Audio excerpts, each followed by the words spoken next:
Okay, welcome guys to round 4 of this year's Asian School Debating Championship. I'm Val, I'll be your tutor today. Two reminders before we start the round. First, please make sure that your phones are on silent mode to make sure that the speaker will not be disturbed. More importantly, that points of information are highly encouraged both in reading and math and taking notes. Without further ado, on the motion that this House believes that the U.S. should not have engaged in the prisoner swap with the Taliban, let's please welcome Prime Minister.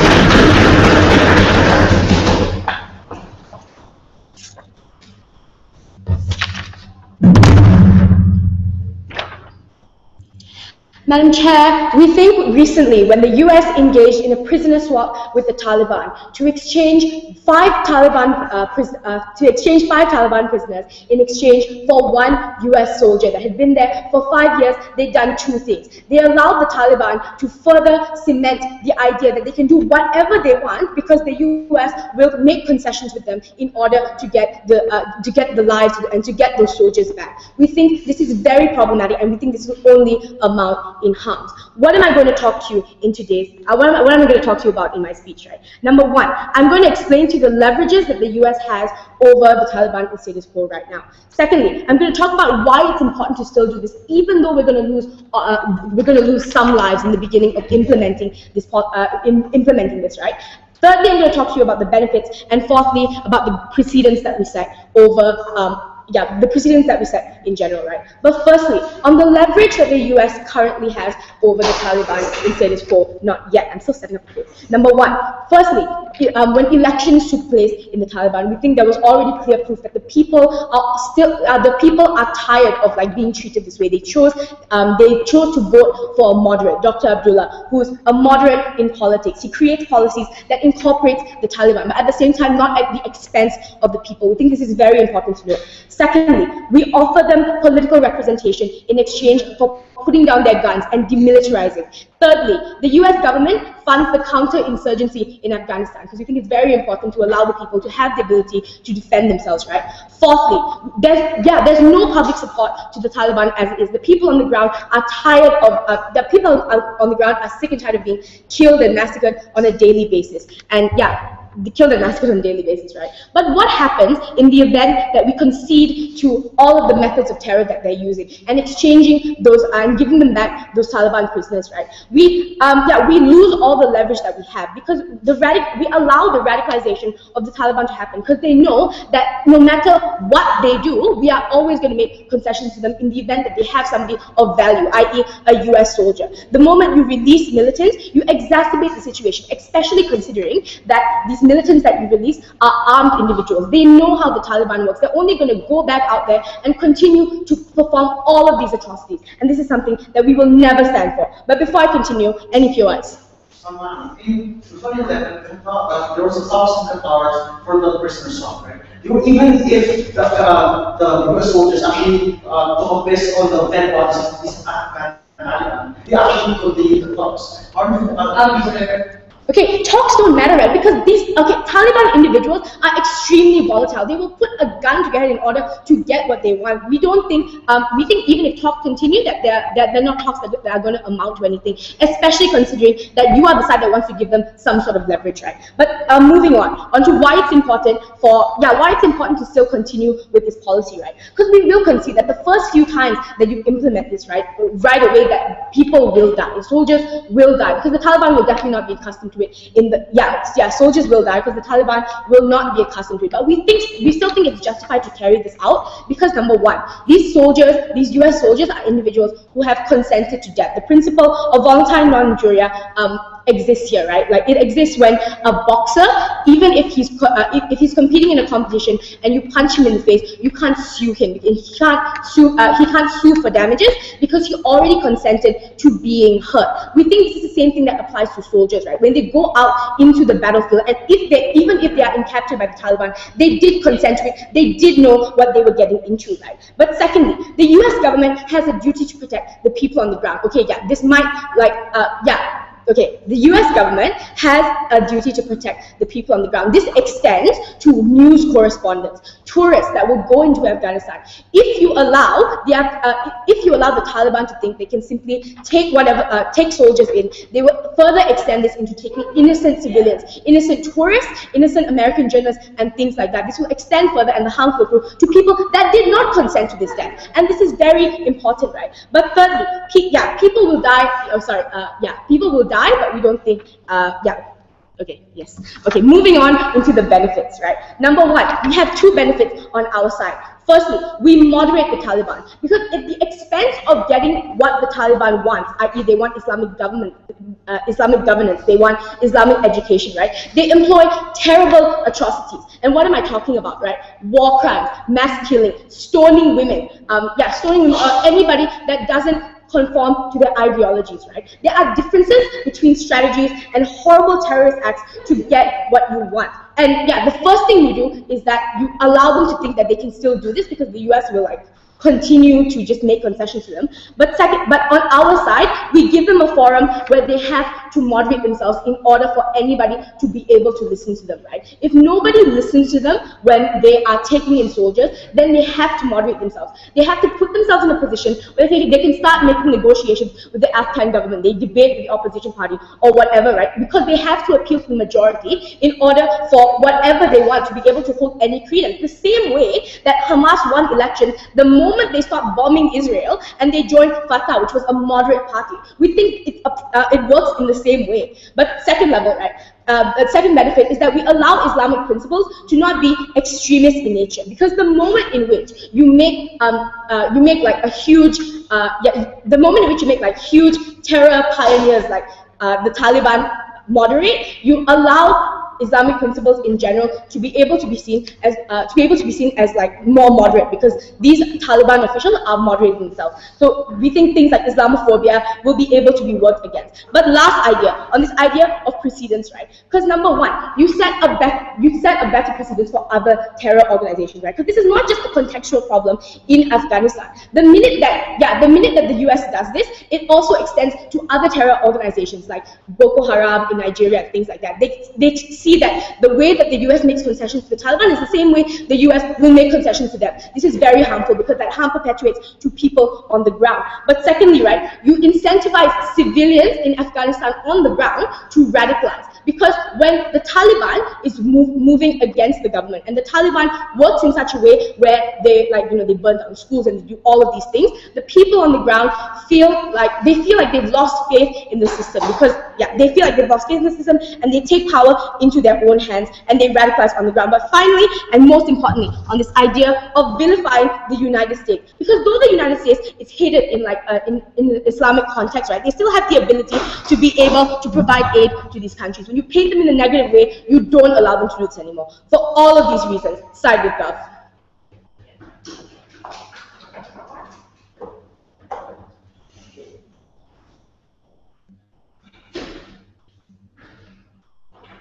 Thanks, previous speaker, for her speech, and we now like to call on the opposition leader here.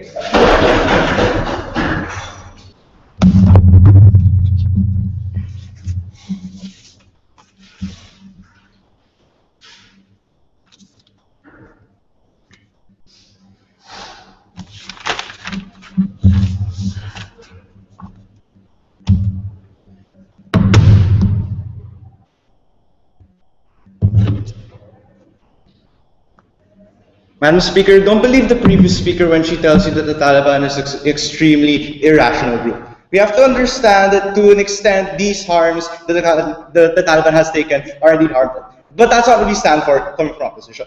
Because what we stand for in opposition, we have to take consideration why the Taliban is there. We have to understand that Taliban has indeed an ideological goal, right? What we don't stand for is these ideas of the Taliban and the kind of terroristic acts they engage in. But then what we clash coming from opposition, right? We clash on this idea that the prisoners stuck with the Taliban that the US engaged in is a legitimate cause for which they can in the manner they can fight terrorism. Because we have to understand we can't always fight fire with fire when it comes to these terroristic acts. And we can't always fight fire with fire with these certain groups. Because when it comes to the US, when it comes to fighting these wars against terrorism, the US has to play it smart and it has to be strategic when it comes to providing these kinds of nuances. Because of this, the burden on government side then is to tell us how the Taliban because we concede that the Taliban's actions may have been completely irrational. But the debate is not about their actions per se, but rather the kinds of goals they want to achieve.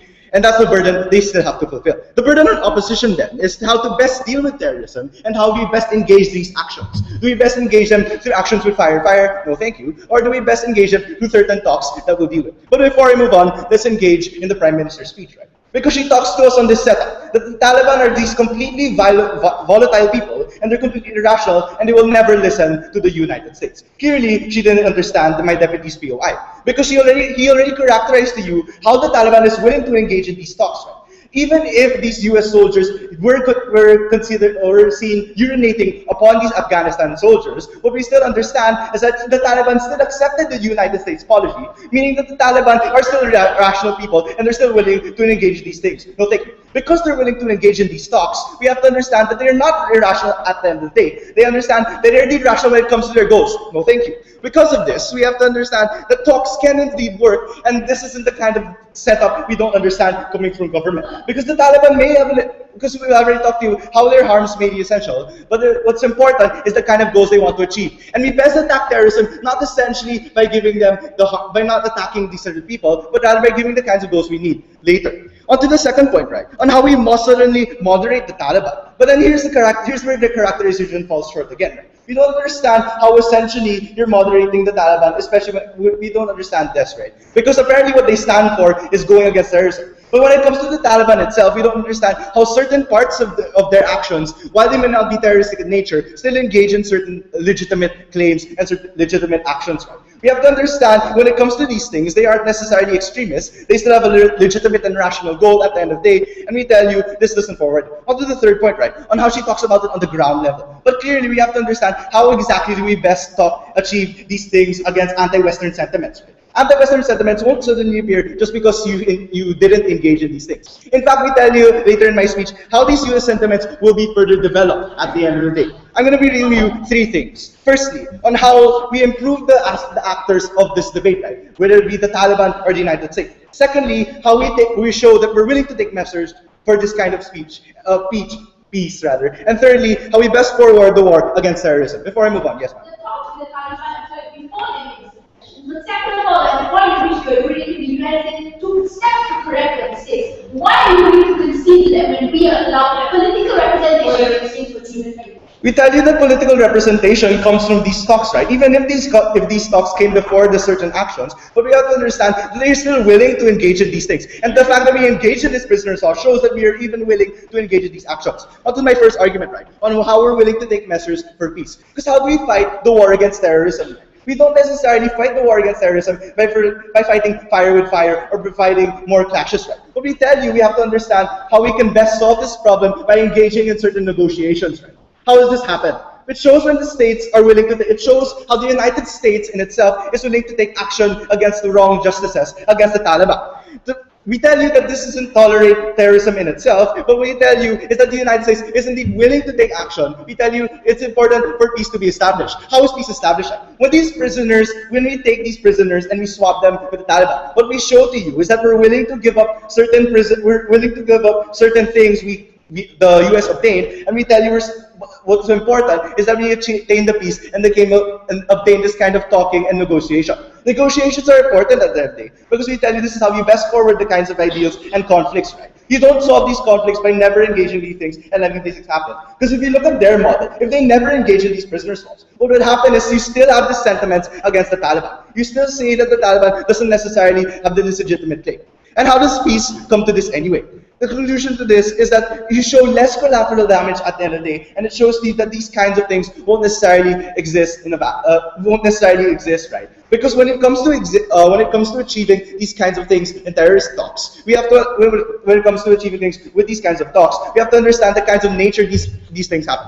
On to the second argument, on how we better forward the war against terrorism. Because I already talked to you how we don't engage in war necessarily, but rather we show that we're willing to engage in negotiations. This given so, we have to understand that each party has an individual goal, right? And we have to best understand how we best achieve these goals. Do we just let one party slide through, right? No, but we tell you we don't necessarily see how you necessarily concede to this idea, on how you concede to, on how ultimately you're conceding to terrorists, right?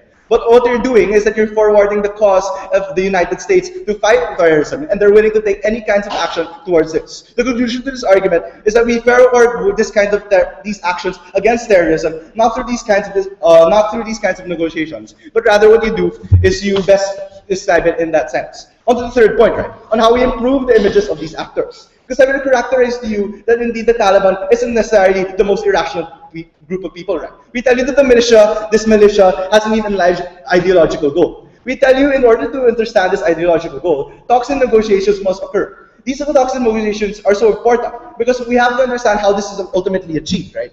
The means by which we engage the Taliban should never be in such a manner by which we engage in war, but rather the manner by which we engage them is by willing to show this thing, right? We don't necessarily understand that this will show weakness to the United States, but rather we tell you that the United States indeed uphold their goals and principles at the end of the day. The reason why they engage in these certain talks in the very first place is that they conceded to these very principles that yes, fine, we have to take action towards the Taliban, but at the same time we can't take a great risk and not necessarily risk the lives of our people and our troops. Onto that, we have to tell you that the United States and the Taliban are better off under our model because the reality is we show the situation. We are very proud to oppose. Thank you for your speaker for the speech, and we'd now like to call to the defeating Prime Minister to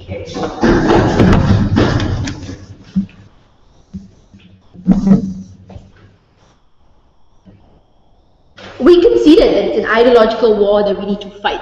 In order for the Taliban to get representation, my Prime Minister said we are willing to allow them to have political representation in order for demilitarization. We conceded we need to negotiate with the terrorists. But at what expense, or what is the bargaining chip you're going to use to get your concessions? We think that bargaining chip cannot be militants, it cannot be people on the ground, especially if you obtain them through war. That's the yardstick we're going to draw to you. But before that, let's talk about a few things in their speech. Number one, first of all, yes, we can see the Taliban has an ideological purpose, but under which paradigm we actually get a proper representation of their ideological will. Because Gina argued to you that Islamic principles and acts of terror are two different and separate things that can be separated. So we think at the point at which you don't separate them is you homogenize and you consider Islamophobia. They never talked about that. But second of all, the measures for peace, because this is when they say, well, we engaged with them in Qatar once, we can do it again. That's when we argue to leverage we have in status quo. That's the leverage that we've been fighting for. The point at which you say that we are willing to give you a terrorist is when talks like that or concessions like that don't matter anymore, because I'm willing to go to terror methods to get my concessions. If I have to give up my military for representation, when I can just as well kidnap people and kill them, why would I pick the one that's more moderate? So your side does not allow them to do so. But second of all, moderating them. He said, well, they're illegitimate and irrational. Look, we agree that the methods they use are illegitimate and irrational. But under that same context, how are you upholding justice? Because if you want to say it's illegitimate and you say that it's irrational, there has to be some retributive justice that international law upholds. With the United Nations or the United States in its essence has always been a standoff. So we think it's a hypocrisy on your side to pick and choose the battles based on your sovereign need or your sovereign essence. But thirdly, he said, this is a measure of peace. This is our goodwill that we can extend to the Taliban. This is not goodwill. The exchange you are making are militants. The point at which you are giving them militants, you are giving more ammo for them to hurt your people. So we don't think that's the only measure of goodwill. If you want goodwill, we think we can subsidize that type of ideologies when they demilitarize. So we don't think the measure of peace is necessarily that only thing. But third of all, he said it's collateral damage. We're going to increase collateral damage, and that's fair. You did not engage my Prime Minister's characterization. The moment you allow swaps like this is when you make people on the ground targets of war. But civilians on the ground, so United States citizens, who are people who never consented to war to begin with, war correspondents, families and tourists, those people, what collateral damage are you protecting? But second of all, the war on terror is an individual goal that we need to accommodate. We agree. We think that the war on terror cannot be won by fighting fire with fire. But we're not doing that either. We're the side that's willing to say at the point which you put a gun down and adhere to international principles and negotiate with the government, a government that is willing to incorporate you. Mind you, you don't do that, we think you lose that leverage that exists. But last of all, he said there's a the United States principles. How there's a greater risk to its people, we need to uphold that. we agree the United States has not only a duty to its soldiers, but a duty to the people on the ground. The type of innocent individuals in which they are going to harm because of the terrorists taking them hostage, but more importantly, in the event where we cannot settle international disputes, we think international relationships with the United States are severely hampered. So we think indirectly it harms people in the United States, but more importantly, people who are abroad. So we don't think their side does anything more than create a wrong incentive or a wrong carrot for these individuals.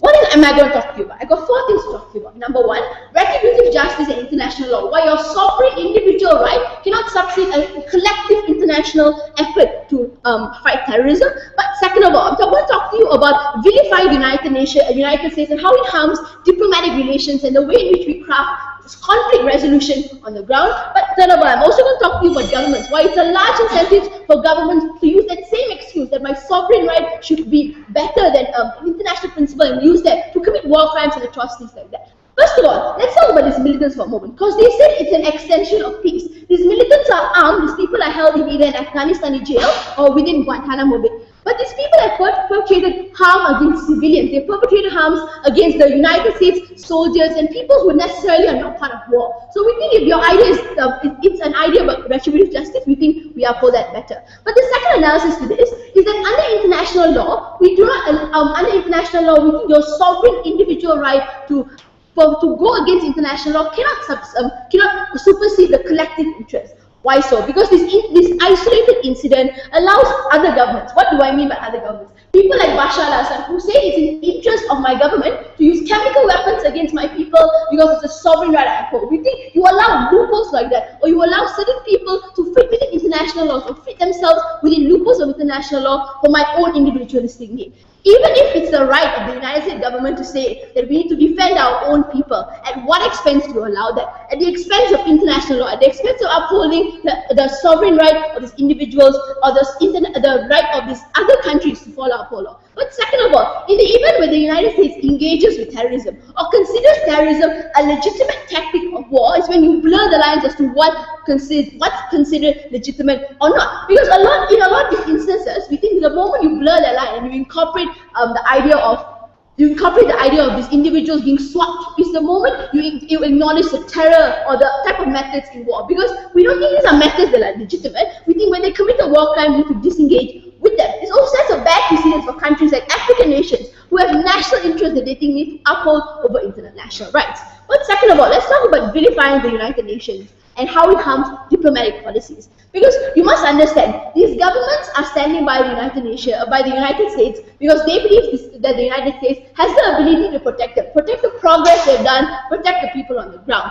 At the point where you do not stand with this government, where you stand with a terrorist organization and say that we are willing to concede your terror tactics in order for us to get back our one individual soldier, we think you're already disenfranchising this government from engaging in talks with the United States. So what happens then? What happens then is that you radicalize the type of governments that exist right now. Because now they know the United States, when their individual national interest comes and harms when their individual interest is superseded in that particular instance, they are willing to stand by their own country over the principle that we should never negotiate with terrorists. So we think that our precedent allows governments to not engage in diplomatic talks with the United States, which has legitimate abilities to stop the conflict that exists within status quo. At the end of the day, Madam Chair, if it is a law that we cannot give back militants who have committed atrocities to people on the ground, and if it is indeed an international law that these people need to be put behind prisons, the moment you put national interest over international law is the moment you create a loophole for every other country, a dictator or any other African nation to say, the moment I need to protect my country's interests, I'm able to put international law aside. We don't think the principle of international law will ever be upheld the moment you pick and choose the type of battles you want to engage in.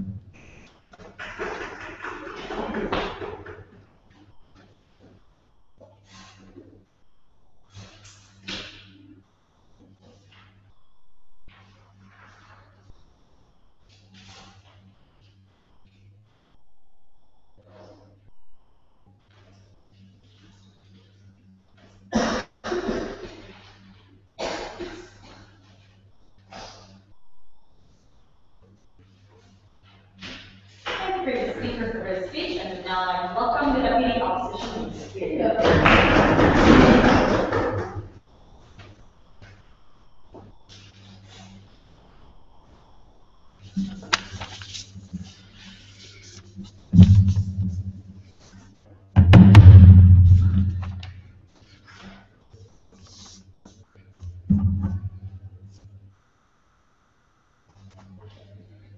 Madam Speaker, we have to understand that terrorism is not just a war on tanks, guns, and people, right?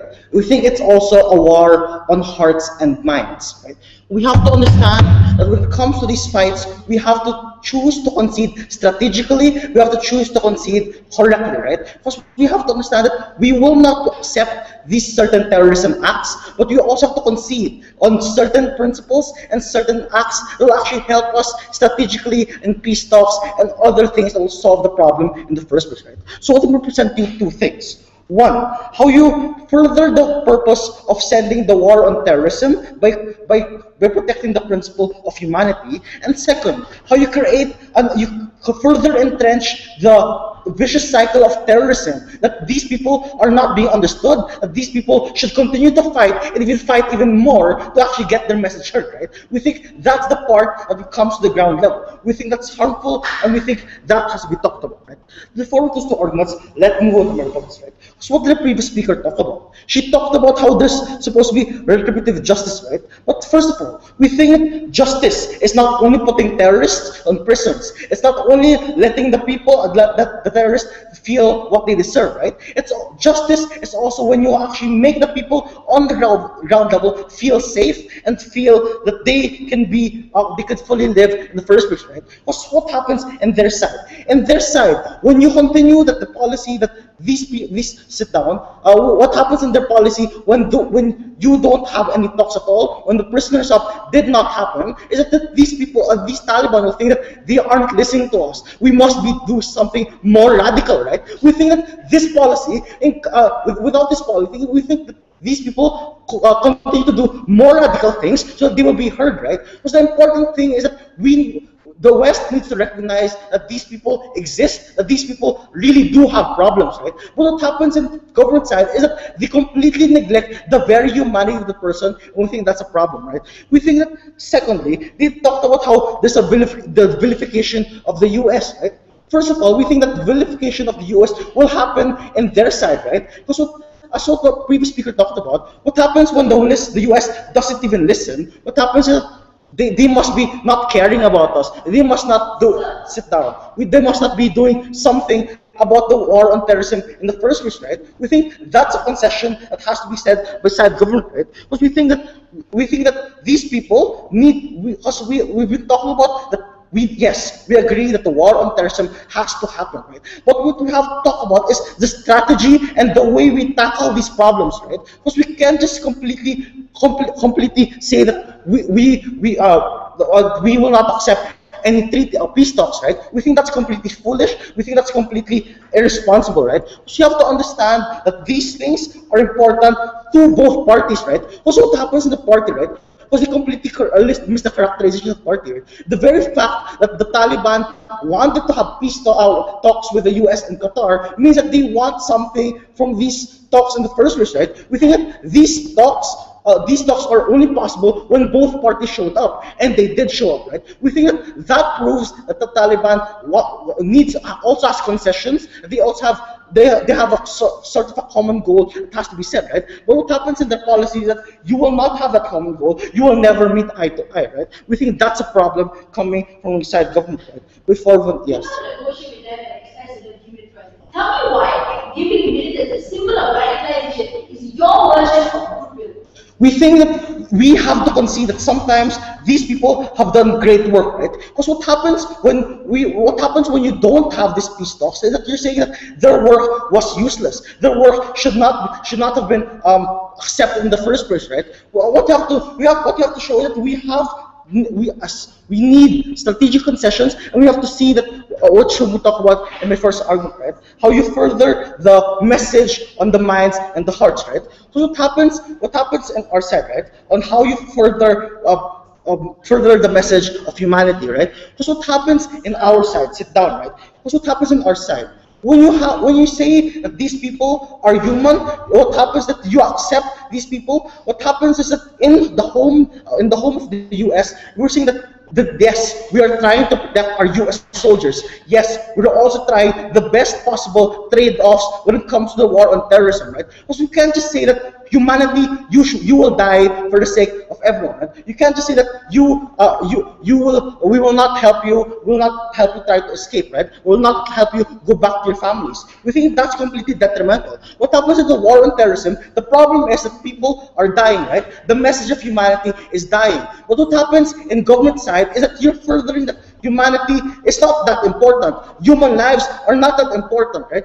We don't need these trade-offs in the war of terrorism, right? You're sending a message that this war of terrorism is in vain, that this war on terrorism is just killing people's lives. We're not going to accept that, right? We think that's completely detrimental. It shows a culture of inhumanity, which the government and the U.S. military doesn't want to happen in the first place, right? Because we don't want to foster a culture of inhumanity where we don't care about these people, where you don't care about these U.S. soldiers, right? Because we also have to recognize that sometimes, especially in this situation, that the U.S. soldiers were seen urinating on people. Yes, we need strategic concessions. We need strategies to actually appease the terrorists as well, right? Because what happens when you don't do these strategic concessions is that you're going to further entrench that the U.S. should be killed, right, or destroyed, right? So what happens in their side? Let's talk about the ground level. What happens when you reject these prisoners?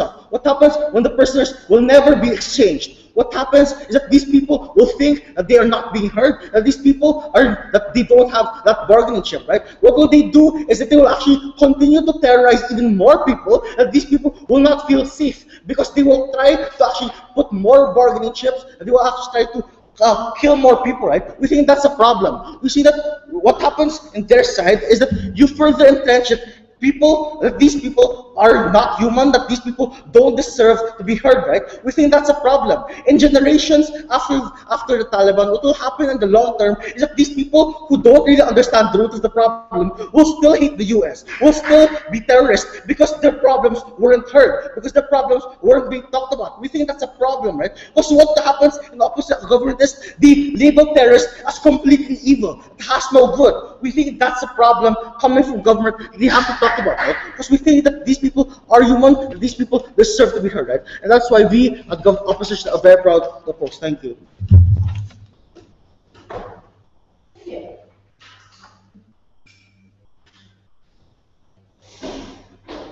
Thank you for the speaker for the speech, and now I welcome Affirmative Wood here.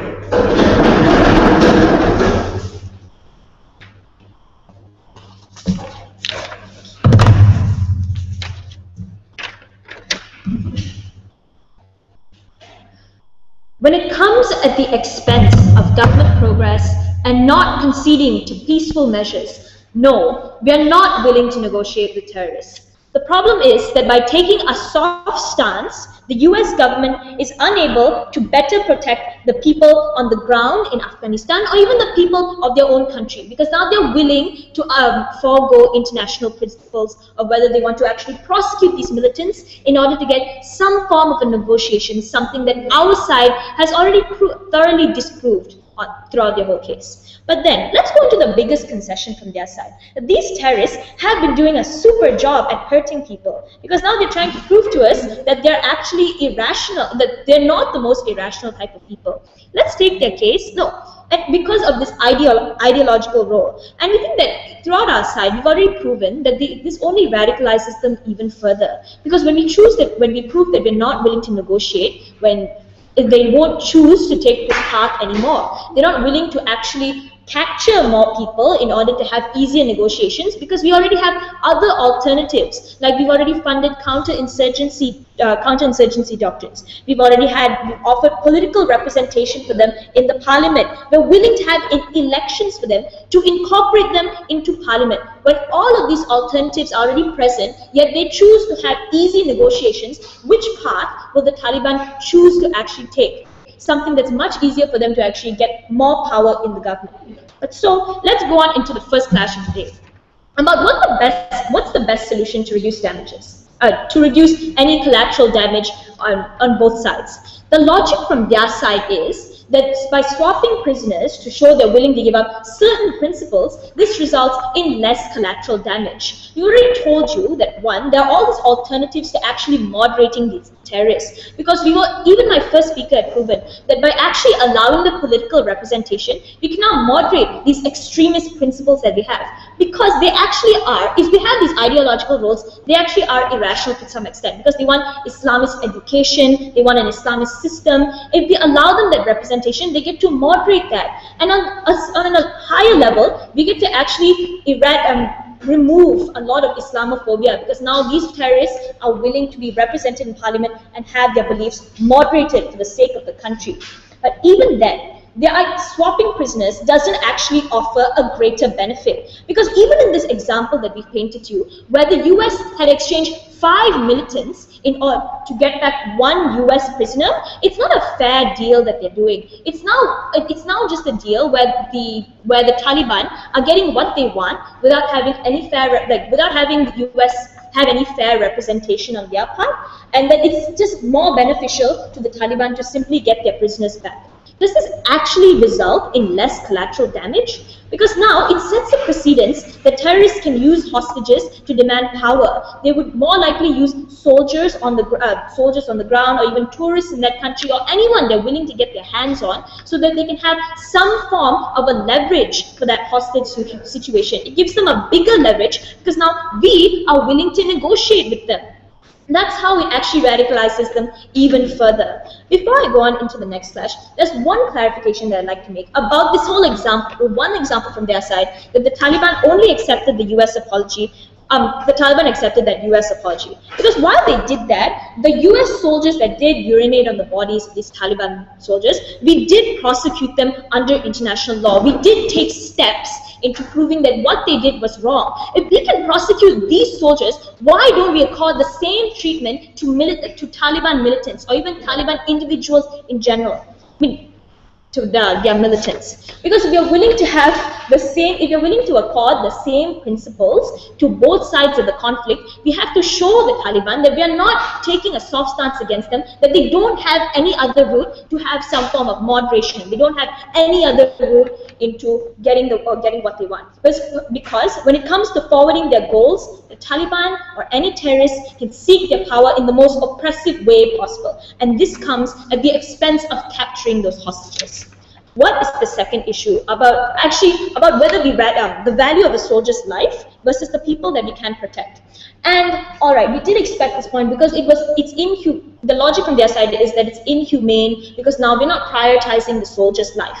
And we'll concede to that unfortunately there are some soldiers that we cannot protect. But this is a trade-off that we are willing to make, because now it's in order to better protect people on the ground, people in Afghanistan and people in the US, where we are willing to take a harder stance against those terrorists by taking a harder stance against them, because now even when soldiers had consented into this, we think that this is a trade-off we're willing to make, because now it sets a bad precedence, because now we can prevent further terrorist attacks.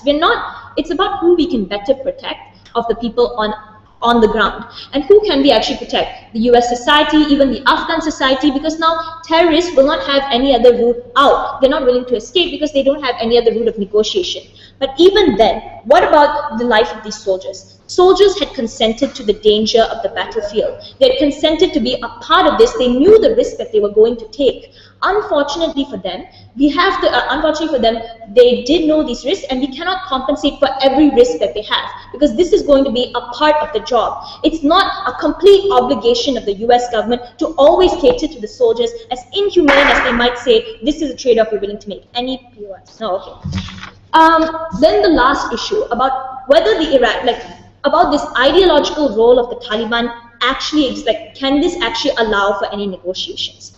We've proven to you that one, it radicalizes them even further, because now they're more willing to use extreme methods. They're more willing to resort to negotiations by capturing hostages.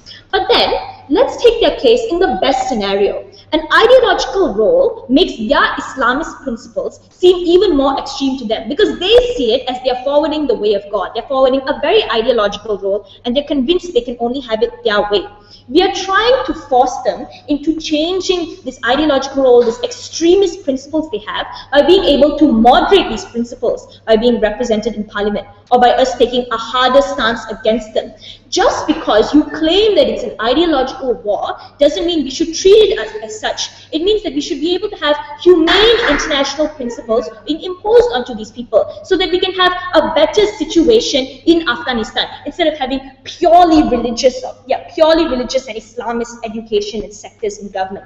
When it comes to which side is more humane, there's always a trade-off that we have to make, and unfortunately it comes to the life of the soldier.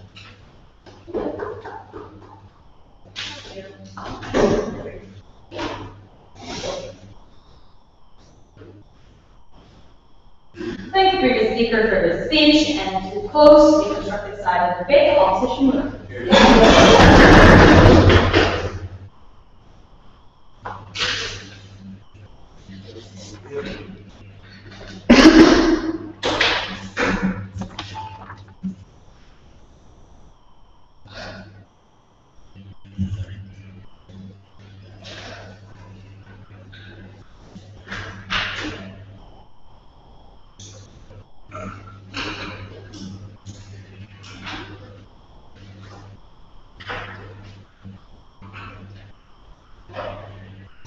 The idea that justice is not achieved just because terrorists are in prison is the main idea coming from a deputy leader of opposition that they weren't able to present.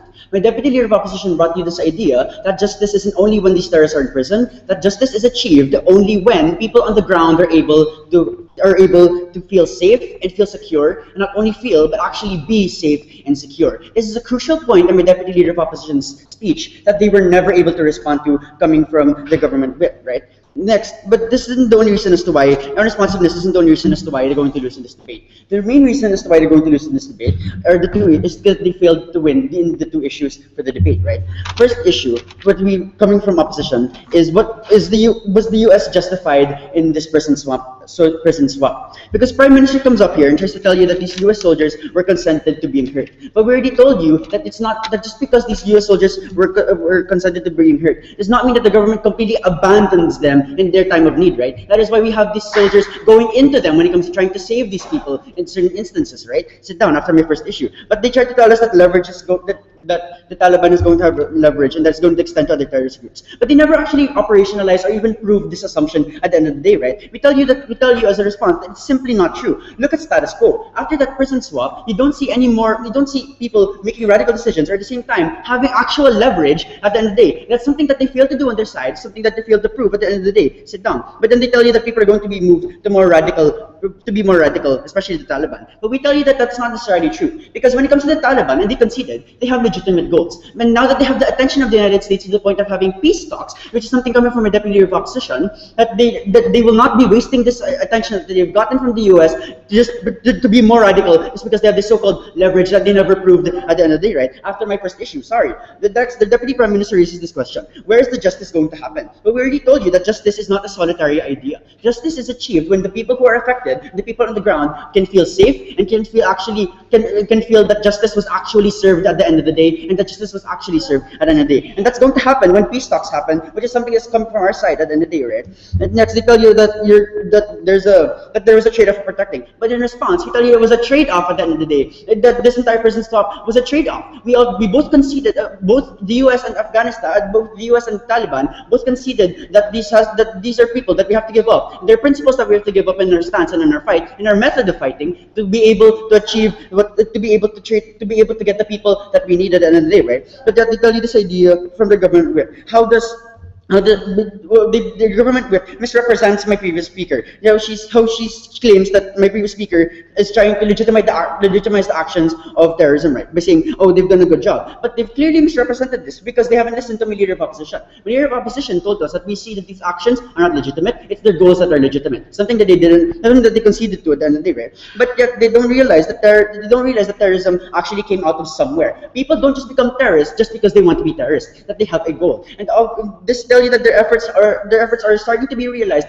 And the reason as to why they were pushed to terrorism is that the previous efforts to be able to get their goals and be able to get their agendas across weren't working. That is why they resorted to terrorism, and that is why they resorted to such radical acts. Because you have to concede that not just anybody goes to terrorism, especially when you have a legitimate agenda. This is a characterization coming from their side, right? They keep acting But at the same time, if you keep on going with this side, you're going to be harming things because you're practically saying that these people cannot be trusted at the end of the day, right? These people, even if they already have our attention, we cannot trust them at the end of the day because suddenly they're going to be radical, which is something they never proved on their side. But what did we prove coming from opposition side on this issue was the US justified? Because we tell you that the PM already conceded that the goals are legitimate, and we already told you coming from a leader of opposition that the Taliban is willing to change itself to get what it wants. That is why they resorted to peace talks, and that is why they resorted to peace talks instead of violence. That's why they're growing into the trend of peace talks, not violence. They're willing to change themselves because they want to achieve a goal. That is why the US has to be willing to change itself when it comes to achieving the goal on ending the war on terror at the end of the day. Something that exclusively comes from opposition bench, right?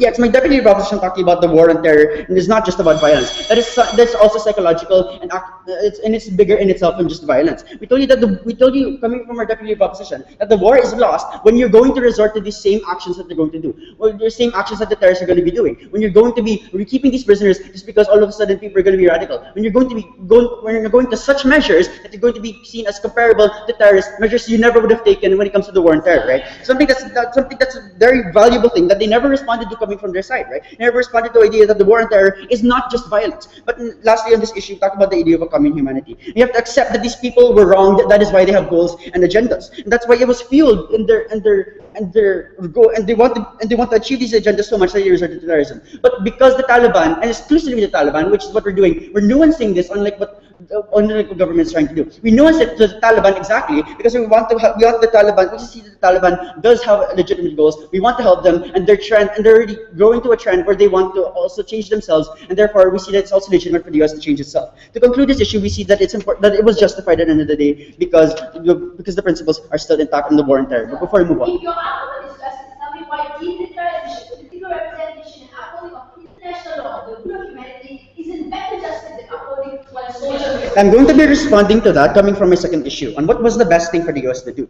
Because the government bench, she's trying to say that the prisoner swap was something that's entirely bad because you moderate the Taliban. But they said, because they moderate the Taliban by saying, oh, the Taliban is going to be having leverage. They don't understand that when it comes to peace talks, it's not about having leverage over somebody. It's about trying to have equal and same ground to be able to achieve the common goal that you want out of these peace talks. This is an idea coming from a deputy leader of opposition that they, again, were never able to respond to coming from the government with. Next, they brought this idea on the precedents. We tell you it's not simply like that. The US and Taliban we brought the idea that the US and Taliban had a trade-off. And actually, next, the Deputy Prime Minister keeps trying to talk about how you harm diplomatic relations. How these people stood by the US because the US is capable to protect. And how the US is going to be letting down these people just because the US had the prisoner swap. We tell you that they didn't listen, that they weren't listening to the leader of opposition when we said that we never said these actions were legitimate. Even next, and even more in response, we tell you that one instance does not mean that we're suddenly going to harm all of these people. Just because we're on one instance where we had the prisoner swap, which was a trade-off, by the way, it doesn't mean that the US is on its knees for the Taliban. In fact, the Taliban sees that the US is a very important actor. That is why it's including the US when it comes to the peace talks at the end of the day, right? That's something that's coming from opposition side. That's why there's another reason why it's important is because the reason why it was the best thing for the US to do is because it lowers the anti-US sentiments. Something that's only going to be happening because the US still sees these people as legitimate, the US still sees these people as trustable. And that's only going to be happening on our side when you're willing to have a trade-off at the end of the day. We tell you that the trade-off isn't simply just one life, the trade-offs are your principles when it comes to solving the war on terror. With that, we close.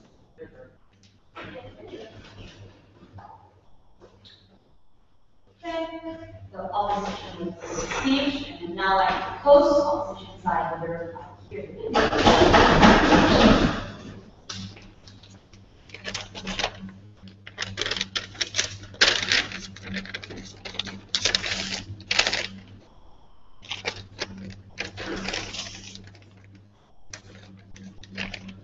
Debates like these rely heavily on characterization of both parties present in the debate. Debates like these rely on the strategies, on the policies that were presented today. And more importantly, debates like these have to rely on the ground level and how the argumentations of today were landed on the ground level. These are the reasons why opposition take today's debate. Let's look at the first reason on how the characterization of these certain parties. Because we have to understand that the US and Taliban were indeed different. We have to understand the kind of roles the US and Taliban played. Right? We brought you in opposition the kind of roles the US want to engage in, right? And why the Taliban exists at the end of the day. We already told you that we already told you that the Taliban has indeed ideological goals. And what we conceded to you is that these harms may not be present. But on government side, they characterize the Taliban as something that they characterize the Taliban as someone volatile. They refuse to understand that these talks are proof that the Taliban are willing to engage in these things and are willing to engage in their ideological goals without necessarily taking actions towards terrorism. On that point, we have to understand that the kind of policy that we want to instill. The characterization is heavily reliant on the kind of policy, on why we have the prisoner swap at the end of the day. The reason why we did engage in that is that the characterization of the US and still is upholding the kinds of principles, right? Because we believe that this debate isn't just about how kinds of policies we instill, right? This debate is about how we instill the kinds of principles of these kind of parties, and we have to best understand how they're present at the end of the day, right? Because of the characterization of the United States, because we tell you that the principles are better off under our model, because we tell you that the kind of terrorist fights on war is better under our model, where we get the kind of representation and characterization. We tell you that the Taliban has better off we tell you that the kind of trade-off we want to achieve is better off on opposition.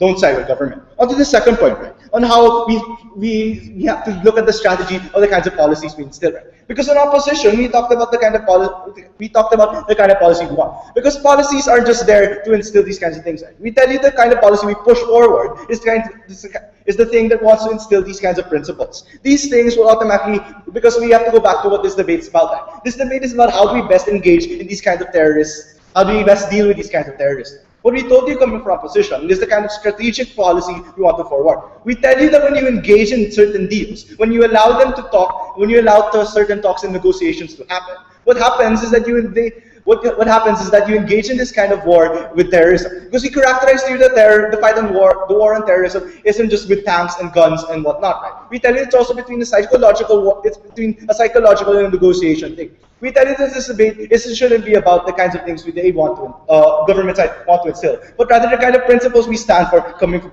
opposition. So why exactly do we win on this strategy? Why exactly do we win when it comes to the strategy of the policy, of the strategic policy? We tell you, when you fight these kinds of wars, we already seen to you the nuance on how you kind of fight, the nuance on how you fight these things, and how you fight the kind of policy, and with these policies, what you're doing is you're establishing a betterment of the society of both parties. On to the third point, right? On grounding this in the giving this debate on the ground level. Because all argumentations don't rely on what's happening in some random fantasy world, right? What we have to understand is debate takes place in the real world and what's happening today. Clearly, from both my other speakers, we tell you the substantive of what's happening right now. We tell you that the US and the Taliban are still willing to engage in certain talks at the end of the day. We tell you because of this, our principle stands on the idea of these kinds of principles we want to forward. We want to forward the kinds of principles that on the ground level, that the ideas of the Taliban and the United States should be better off under our model. Furthermore, what we tell you is that if you look at the argumentations presented to us today, and even to some extent the responsiveness, the ground level, we have to understand that the kind of factual matter we take in part of, the kind of talks that we engage in, are indeed essential to these kinds of things if you want to polish forward. Because we tell you the kinds of characterization that are indeed proper for this debate. Because we tell you the kind of strategic policy you want to forward. And thirdly, because we tell you take this debate on the ground level, we are very proud to oppose. We thank the opposition side for their speeches, and we now like to end the debate with the government When we engaged this prisoner swap 5 years ago, sure, you cannot see the effects of status quo 5 days later, but we think 50 years from now we'll be regretting this decision because it hampered peace talks. Both sides wanted enfranchisements. Both sides wanted peace talks. But we think the point at which they lost this debate is when they characterize the Taliban will engage with peace talks after the swap. Because we talk to you, the moment you legitimize such tactics, what is my incentive to be part of peace talks, where I have to make meaningful concessions, when I can just as well get my militants, which is a token of radicalization, to further my cause. That is why we never understood why this militants is your bargaining chip, because we think our bargaining chip was very simple. We demilitarize you at the expense of political representation. We never understood why there was a better bargaining chip. There are 4 questions in this debate that we answered. Number 1, what method should we employ against the Taliban? Because they said we should make strategic concessions. In the same breath, the second speaker said that we must concede they did a good job. We cannot allow such concessions to exist because we argue to you that Islamic principles, however extremist in nature, number 1, can be moderated. But second of all, there is to be a distinction between methods of terror and Islamic principles because they are often coincided and homogenized as one. That's why we think Islamophobia is something you perpetuate the moment you recognize that you can only acknowledge Islamic principles through terror methods. But second of all, he said we are incentivizing people, we incentivize people to we incentivize people to radicalize further. Look, we can see that the moment this policy is implemented, or we continue with the policy that exists, the terrorists might take a few hostages, thinking we will get concessions. But if we keep on denying them this right, because they're so ideologically driven, we think they'll concede with us. The fact that they've engaged in peace talks before shows you that they want their ideology more than the methods of terror. So that's why we think that your side radicalizes them the moment you say, we will give it to you, this method works. That's why we think your method is ineffective. But second of all, there was this argument about the balance of rights. Because they argue to use justice is when you can keep the people safe on the ground. Security and safety is something extremely important. That's when my POI came in. What is your standard of justice when international laws are not upheld, when you do not put people in prison because they deserve it? But second of all, his yardstick goes, well, the soldiers need it. We said if they consented to war, we think we cannot afford these people this right. Even if their right is legitimate, Madam Chair, we think that there's a bigger right we to uphold. We think things like civilians being involved in war, people being taken hostages on the ground. But even then, we think when it comes to diplomatic relations with governments, we think it affects the United States as a whole. So if it's a trade-off of rights, we think our trade-off is much more beneficial. But third of all, will this radicalize them even further? Because they said this, if we do not concede with these individuals, they will further harm the people on the ground, and they will further entrench this type of harms. Because we said no, we think that's not necessarily true, considering we argue to you that their goals are legitimate. Even if we say they're extremist ones that are very problematic with the status quo, the democratic process, as my first speaker argued to you, will make sure that it's legitimized and moderated. So if your argument is about ending the war on terror, we think improving them or putting them into a government that's already moderate is the best way to do this. But the last issue was about the precedents itself. Because there was little to no engagement about upholding international law on our side. Because the point at which these people are sent to jail is when they've broken international law. So we think that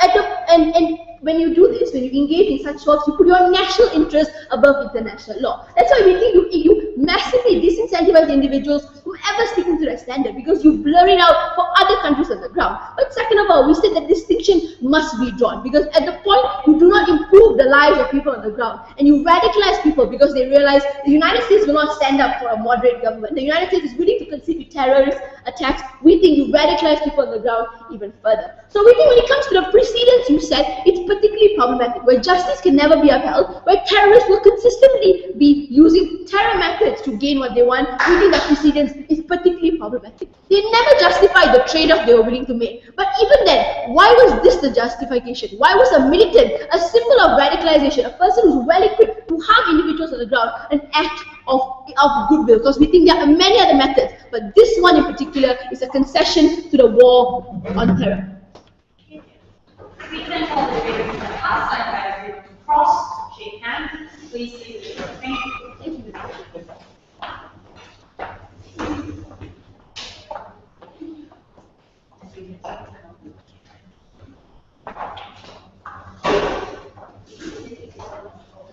Thank you.